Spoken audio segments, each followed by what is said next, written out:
Good morning students. Accounts के अंदर अपन basic concept चल रहा था अपना, और जो अपनी अकाउंटिंग अजम्पशंस है, लेखांकन अवधारणाएं हैं, उनके बारे में अपन बातें कर रहे थे। अकाउंटिंग अजम्पशंस या बेसिक अजम्पशंस।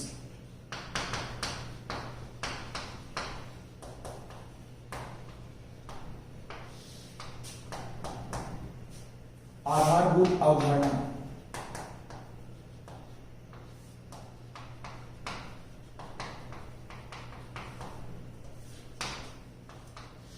इनके अंदर अपन ने पहला पॉइंट किया था बिजनेस एंटिटी कंसेप्ट।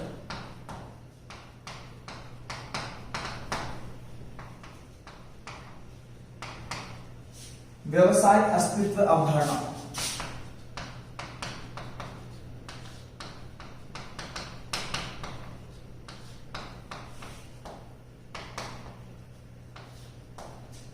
इस कंसेप्ट के अंदर अपन ने बात की थी कि the owner of the business and business which are absolutely separate from each other, and the time of accounting we will include only transactions with relates with business।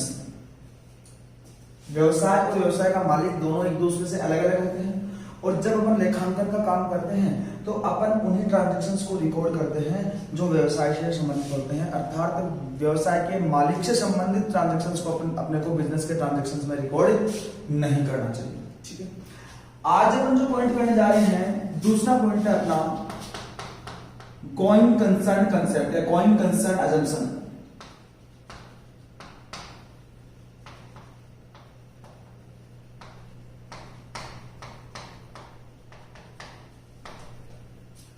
Hindi में इसको कहते हैं निरंतरता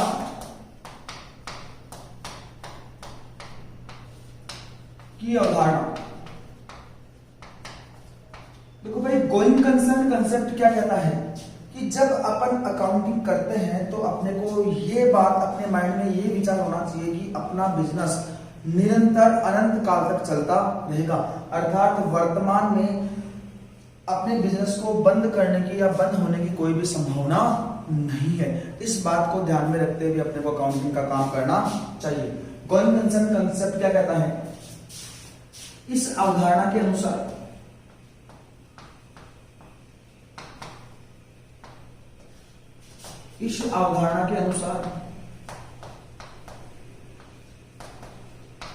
लेखांकन करते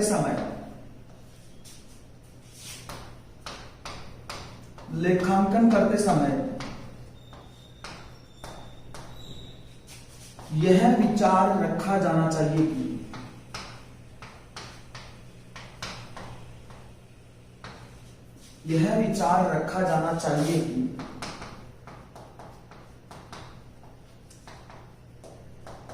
व्यवसाय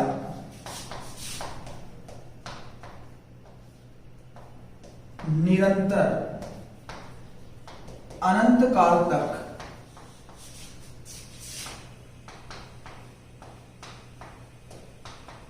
जारी रहेगा। देखो भाई, पहला पॉइंट अपन ने पढ़ा बिजनेस एंटिटी कंसेप्ट, और दूसरा अपन ने पढ़ा है गोइंग कंसर्न कंसेप्ट। इंग्लिश में अगर बात करें तो business will be continued according to this concept, business will be continued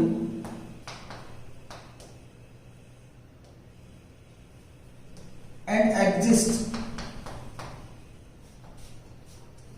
for indefinite period।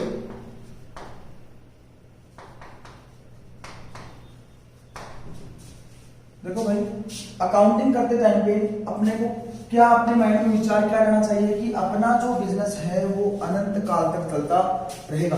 देखो भाई, एग्जांपल के माध्यम से अगर इस पॉइंट को अगर अपन समझें तो जैसे अपन आगे जाएंगे तो डेप्रिसिएशन मूल्यह्रास क्या होता है इसके बारे में अपन बात करेंगे। पूरा चैप्टर अपने पास पढ़ा है, वहां पर अपन डीपली बात करेंगे। होता क्या, डेप्रिसिएशन जो पॉइंट है अपना एक इजीली अपन जो प्रैक्टिकल लाइफ में अपन यूज करते हैं वैसा पॉइंट है। बात करते हैं, जैसे मान लो फॉर एग्जांपल अपन एक कार लेकर आए और उस कार को अपन ने 6 महीने चलाया, जैसे मान लो फॉर एग्जांपल अपन कार लेकर आए, कार की जो अपने वर्तमान में जो कॉस्ट है, फॉर एग्जांपल अपनी कॉस्ट है 10 लाख रुपए। इस कार को अपन ने 6 महीने चलाया, क्या 6 महीने बाद इस कार को मैं बेचूं तो क्या मुझे 10 लाख रुपए पूरे के पूरे मिल जाएंगे? क्या नहीं मिलेंगे। अर्थात इस कार को बेचने से जो पैसा मिलेगा वो 10 लाख से कम मिलेगा। फॉर एग्जांपल हो सकता है 9,50,000 मिले या 9 लाख मिले, ये डिपेंड करता है अपने कार की कंडीशन के ऊपर और अपने किस तरह से कार को यूज किया उसके ऊपर डिपेंड करता है। अगर मैं 1 साल बाद बेचूं तो और भी कॉस्ट घट जाएगी, अगर मैं 2 साल बाद बेचूं तो और भी कॉस्ट घट जाएगी, अगर मैं 3 साल बाद बेचूं तो इसका मूल्य और भी कम हो जाएगा। तो डेप्रिसिएशन क्या है कि जो भी अपन बिजनेस के अंदर संपत्ति लेकर आते हैं, असेट लेकर आते हैं, अगर उस असेट को अपन कंटिन्यू यूज करते हैं तो यूज करने की वजह से उसके मूल्य में जो कमी आती है, उसके मूल्य में जो गिरावट आती है, that is known as depreciation. Depreciation क्या है? सबसे पहले असेट्स के ऊपर लागू होता है, वैसे अपन चैप्टर आएगा पूरा उस टाइम पर अपन बात करेंगे, तो डीपली बात हम पर करेंगे अपन। अब देखो भाई, जैसे मान लो अगर अपन आज कार लेकर आए तो सीधी सी बात है 1 साल 2 साल 3 साल 4 साल 5 साल 10 साल 15 साल बाद फॉर एग्जांपल अपने कार की वैल्यू बहुत कम हो जाएगी, शून्य हो जाएगी, या हो सकता है कि इस 10 लाख की कार की वैल्यू मान लो फॉर एग्जांपल एंड के अंदर 1 लाख रुपए रहे। अगर अपन इस कंसेप्ट की पालना करते हैं, गोइंग कंसर्न कंसेप्ट की पालना करते हैं, भाई गोइंग कंसर्न कंसेप्ट क्या कहता है कि अपना बिजनेस निरंतर अनंत काल तक चलता रहेगा। अगर अपन गोइंग कंसर्न कंसेप्ट की पालना करते हैं तब तो क्या होगा कि हर साल कुछ ना कुछ, क्योंकि हर साल इसकी वैल्यू बढ़ती जाएगी और हर साल कुछ ना कुछ अपन जितना मूल्य घटेगा वो अपना क्या हो जाएगा? डेप्रिसिएशन। उसको डेप्रिसिएशन के रूप में अर्थात खर्चे के रूप में, भाई खर्चा है कैसे?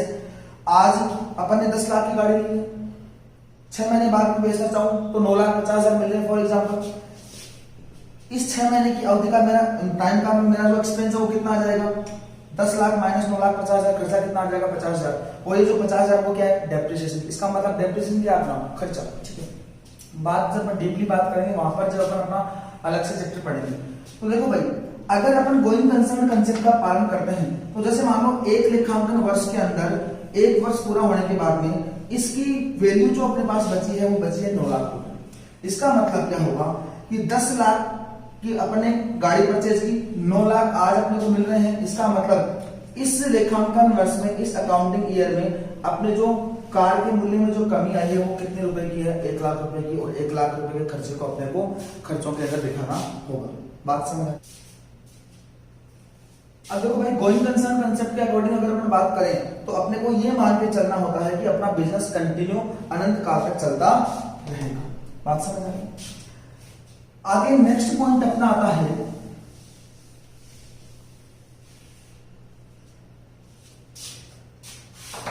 Accounting period assumption. थर्ड है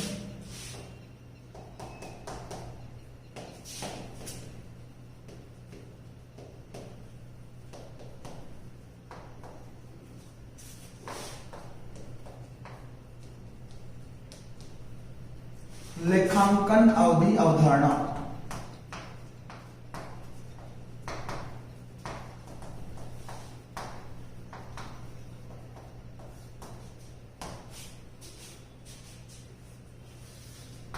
अकाउंटिंग पीरियड अजम्पशन क्या कहता है कि अपना जो अकाउंटिंग ईयर होगा, लेखांकन वर्ष होगा, वो 1 वर्ष की अवधि का होगा, अर्थात 12 महीने की अवधि का होगा।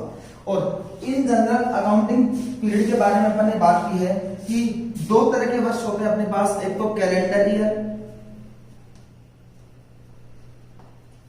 और दूसरा ईयर होता है अपना financial year.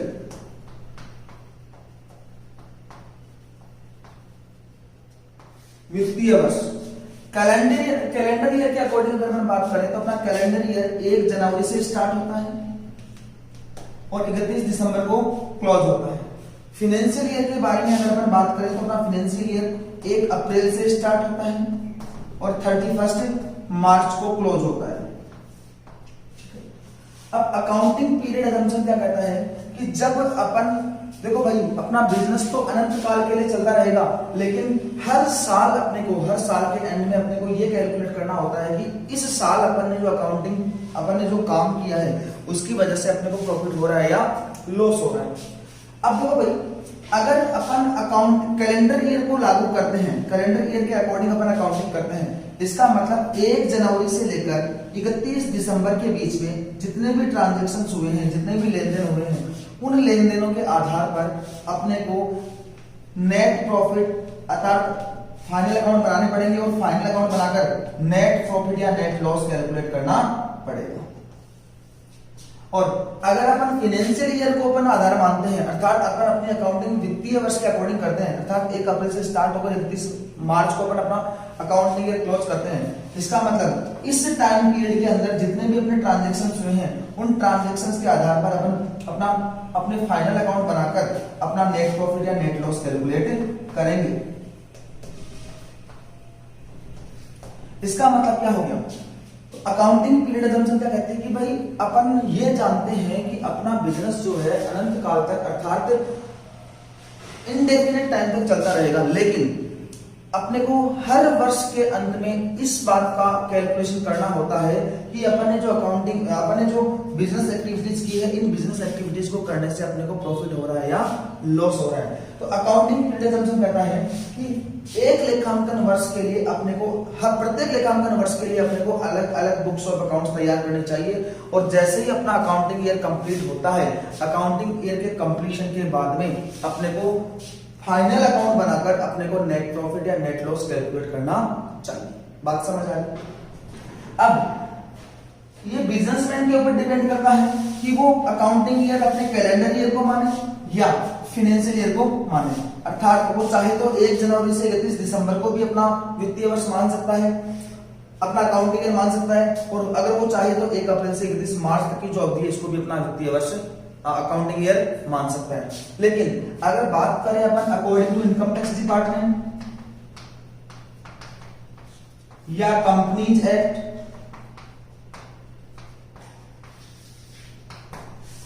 Income tax department या कंपनीज एक्ट के अकॉर्डिंग बात करें तो वो किस वर्ष को मान्यता देते हैं, किस अवधि को मान्यता देते हैं, जो अपना फाइनेंशियल ईयर है इसको मान्यता देते हैं। इस बात के बारे में अपन ने पहले भी बात की थी कि यदि कोई बिजनेसमैन ये चाहता है कि मैं 1 जनवरी से 31 दिसंबर को मेरा अकाउंटिंग ईयर मानूंगा तो उसको मान सकता है।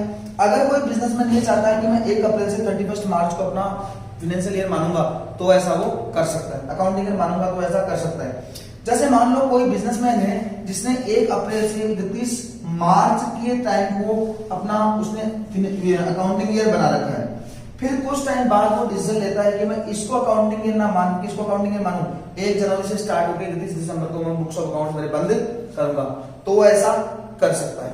लेकिन जैसे मान लो यहां से वापस अगर वो फाइनेंशियल ईयर के ऊपर जाए तो उसको बड़ी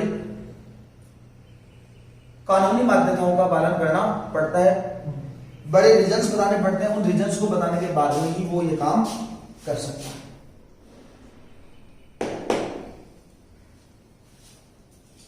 अब देखो भाई, अकाउंटिंग पीरियड ऑफ क्या कहता है,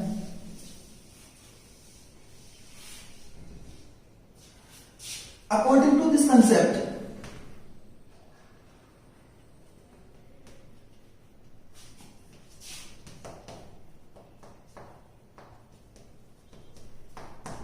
the period of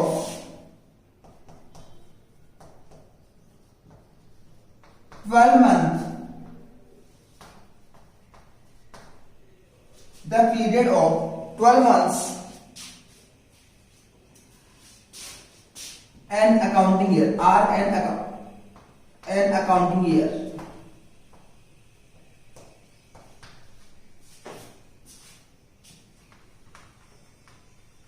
and at the end of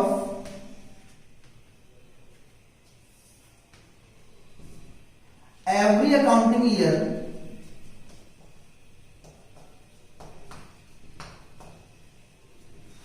books of accounts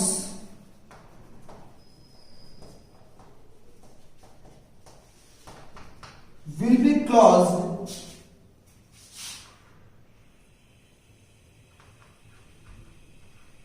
and net profit and loss will be calculated। मतलब क्या हो गया कि अपनी जो 12 महीने की अवधि है उसको अपन अकाउंटिंग ईयर मानेंगे। 12 महीने की अवधि में अगर अपन चाहें तो 1 जनवरी से 31 दिसंबर को भी मान सकते हैं।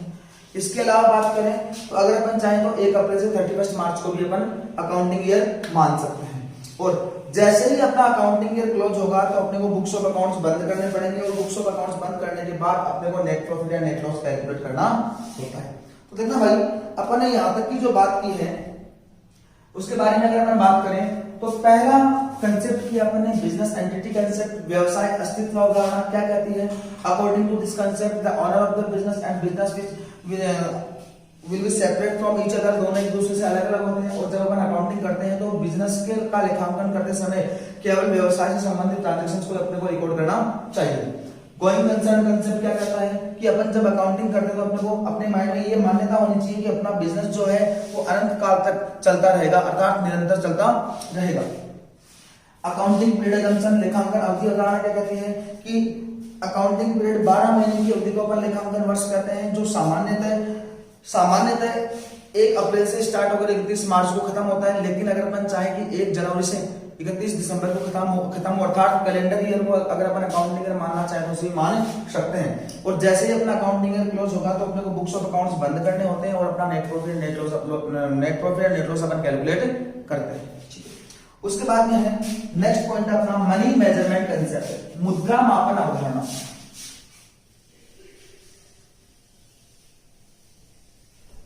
मनी मेजरमेंट कंसेप्ट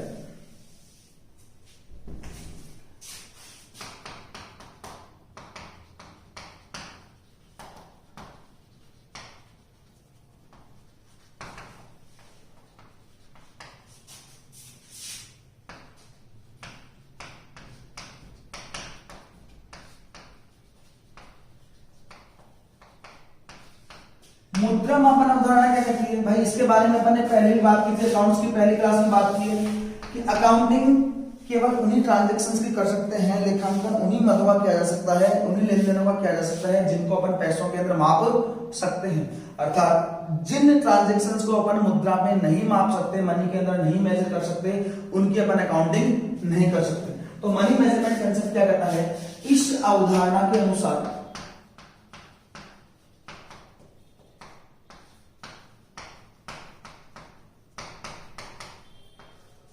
लेखांकन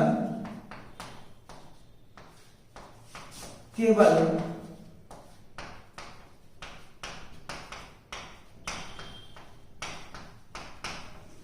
उन्हीं लेन देनों का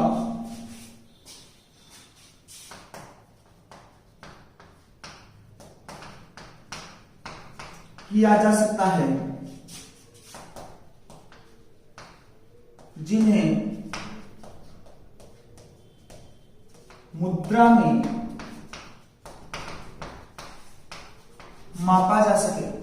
अर्थात उन्हीं वही ट्रांजैक्शन अपन रिकॉर्ड कर सकते हैं जिनको पैसों के अंदर अपन मेजर कर सकते हैं।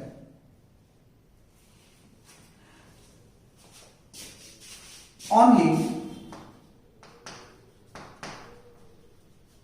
those transactions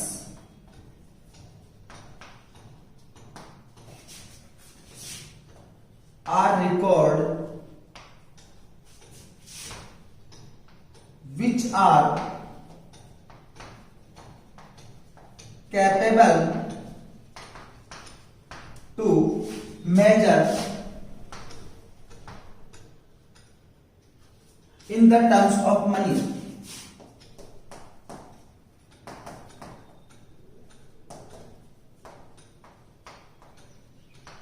जैसे मान लो फॉर एग्जाम्पल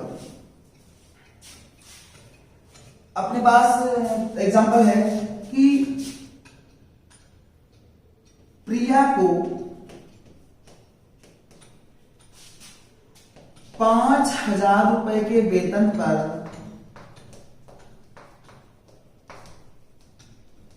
कर्मचारी रखा। भाई काम क्या किया अपन ने, प्रिया को कर्मचारी के रूप में रखा। प्रिया को अपन अपने पास कर्मचारी के रूप में, एम्प्लॉय के रूप में रख रहे हैं और उसकी सैलरी कितनी है, 5,000 रुपए। ठीक है, अगर इस ट्रांजेक्शन को अगर देखें अपन तो अपन ने किया है, प्रिया को अपन ने एक एम्प्लॉय के तौर पर, कर्मचारी के तौर पर अपने पास नियुक्त किया है। क्या अपन ने प्रिया को 5,000 रुपए दिए हैं? नहीं दिए। अर्थात अपन ने काम किया है कि जो प्रिया नाम की लड़की है उसको अपन ने एम्प्लॉय के रूप में अपने पास रखा है। अब प्रिया अपने पास एम्प्लॉय के रूप में काम करने के लिए आ रही है, ना तो अपन ने प्रिया को पैसा दिया है, ना ही प्रिया ने अपने को पैसा दिया है। अर्थात पैसों के अंदर, मनी के अंदर कोई ट्रांजैक्शन नहीं हुआ, और ट्रांजैक्शन नहीं हुआ तो इसके ऊपर अकाउंटिंग नहीं कर सकते। जैसे इसी ट्रांजैक्शन को अगर अपन आगे देखें तो प्रिया को 5,000 रुपए सैलरी के रूप में दिए। अब देखो भाई, इंग्लिश में अगर बात करें तो, यहां अगर बात करें तो Priya is appointed as a employee at a वेतन ऑफ ₹5,000 पर मंथ। और यहां पर अगर अपन बात करें तो सैलरी पेड टू प्रिया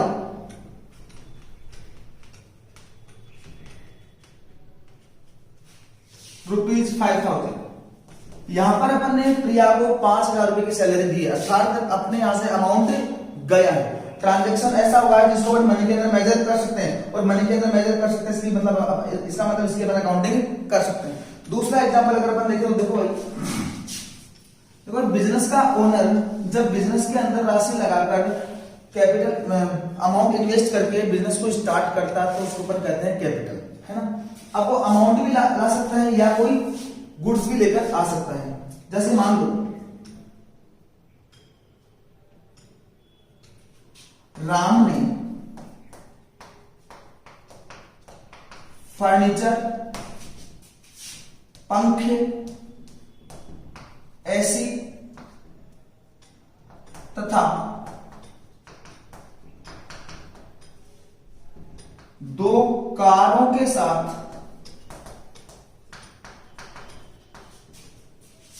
व्यापार प्रारंभ किया।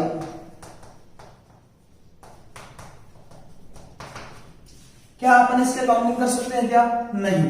क्या फर्नीचर है अपने पास? बिल्कुल फर्नीचर है, पंखे हैं, एसी है, कार है, लेकिन क्या इनका अमाउंट अपने पास है? क्या नहीं। अर्थात ये ऐसा ट्रांजैक्शन है जिसके अमाउंट की अपन कैलकुलेशन अपने हिसाब से नहीं कर सकते, और अमाउंट जिस मद को अपन पैसों के अंदर नहीं माप सकते उसके अपन अकाउंटिंग नहीं कर सकते।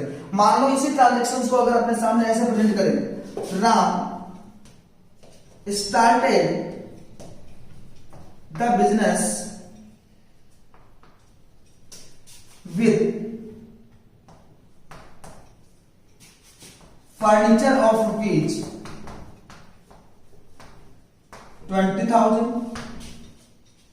फैंस of ₹50,000,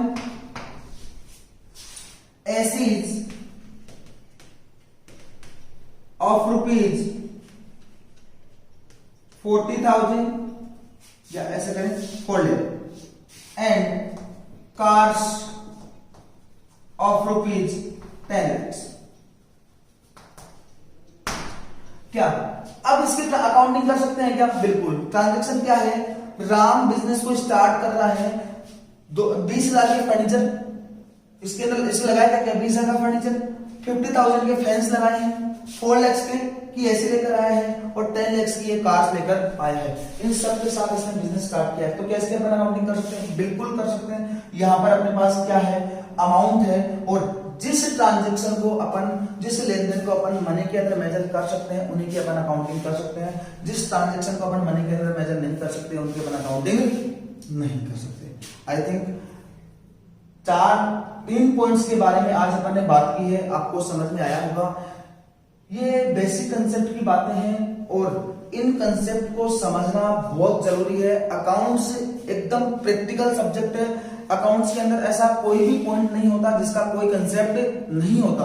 अकाउंट्स के अंदर हर पॉइंट के पीछे, हर कदम के पीछे कंसेप्ट होता है, लॉजिक होता है। अगर अपन कोई भी काम कर रहे हैं तो उसका कारण क्या है अपन अपने पास होता है। अगर हर लॉजिक को, हर पॉइंट को अगर अपने को समझना है तो अपने को इन बेसिक कंसेप्ट के ऊपर अपने को जोड़ देना अत्यंत जरूरी है। अगर यहां से अपन अपना बेस स्ट्रॉन्ग करते हुए चलेंगे तो आगे अपने फ्यूचर में अपनी कोई भी दिक्कत नहीं आएगी। आज की क्लास में अपन इतनी बात करेंगे, बाकी बात करेंगे अपन नेक्स्ट क्लास में। Thank you.